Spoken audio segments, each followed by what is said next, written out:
ಉದ್ಘಾಟನೆ ಮಾಡ್ತಾಯಿದ್ದೀನಿ. ಈ ಪ್ರದೇಶ ಬಡವರು ಹೆಚ್ಚು ಇರತಕ್ಕಂಥ ಒಂದು ಪ್ರದೇಶ ಇದು. ಆರೋಗ್ಯ ಕಾರ್ಡ್, ಹೆಲ್ತ್ ಕಾರ್ಡ್ ಮಾಡಬೇಕು. ಆ ಎಲ್ಲ ಕುಟುಂಬಗಳ ಆರೋಗ್ಯ ಒಂದು ವರ್ಷದಲ್ಲಿ ಸುಧಾರಣೆ ಆಗೋ ಹಾಗೆ ಅವುಗಳನ್ನು ಕಾಳಜಿ ಮಾಡಬೇಕು.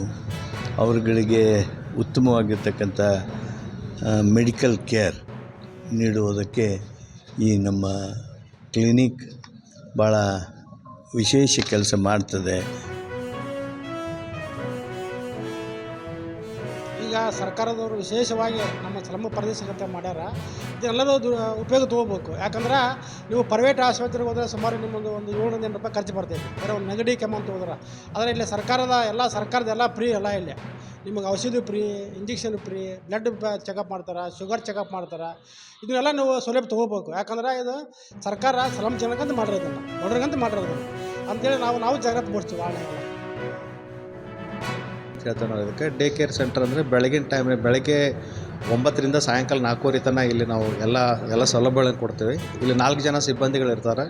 ಒಬ್ಬರು ವೈದ್ಯಾಧಿಕಾರಿಗಳು, ಒಬ್ಬರು ಸ್ಟಾಫ್ ನರ್ಸ್, ಒಬ್ಬರು ಲ್ಯಾಬ್ ಟೆಕ್ನಿಷಿಯನ್ ಹಾಗೂ ಒಬ್ಬರು ಗ್ರೂಪ್ ಡಿ.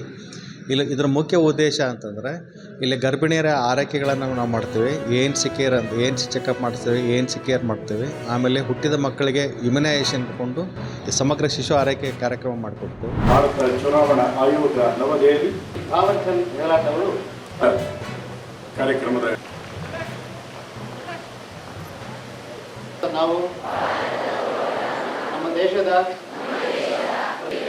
ಪ್ರತಿಯೊಂದು ಚುನಾವಣೆಯಲ್ಲಿ ನಿರ್ಭೀತರಾಗಿ ಧರ್ಮ ಥ್ಯಾಂಕ್ ಯು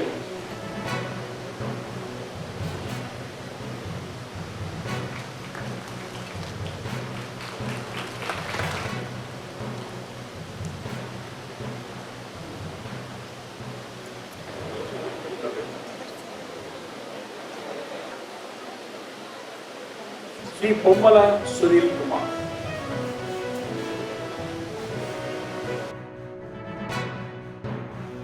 सक्रिय सहभागिता अनिवार्य है. मतदाता हमारा अधिकार भी है, मतदान हमारा अधिकार भी है और हमारा कर्तव्य भी है. चुनाव में वोट देना गणतंत्र के यज्ञ की तरह है, जहाँ हर वोट आहुति के समान है. जब हम मतदान करते हैं तो हम विकासशील सरकार चुनने के साथ साथ राष्ट्र की नीतियाँ, विकास की दिशा और आने वाली पीढ़ियों का भविष्य तथा सामाजिक न्याय के अवधारणों को भी सुदृढ़ करते हैं. 18 ವರ್ಷ ಪೂರ್ಣಗೊಂಡ ಯುವ ಮತದಾರರನ್ನು ಹಾಗೂ ಮಹಿಳೆಯರು, ವಿಶೇಷಚೇತನರು, ಇತರ ಅವಕಾಶ ವಂಚಿತ ಮತದಾರರನ್ನು ನೋಂದಾಯಿಸಲು ಅವಕಾಶ ಕಲ್ಪಿಸಲಾಗಿದೆ. ಭಾರತ ಚುನಾವಣಾ ಆಯೋಗವು ದೇಶದ ನಾಗರಿಕರಲ್ಲಿ ಚುನಾವಣಾ ವ್ಯವಸ್ಥೆಯಲ್ಲಿ ಭಾಗವಹಿಸಲು ಅವಿರತ ಪ್ರಕ್ರಿಯೆಗಳನ್ನು ಕೈಗೊಂಡಿದೆ. ನಾಗರಿಕರು ಚುನಾವಣೆಯಲ್ಲಿ ಪಾಲ್ಗೊಂಡು ಸೂಕ್ತ ಮತ್ತು ನೈತಿಕ ನಿರ್ಧಾರಗಳನ್ನು ತೆಗೆದುಕೊಳ್ಳುವಂತೆ ಮಾಡುವುದು ಇದರ ಉದ್ದೇಶವಾಗಿದೆ.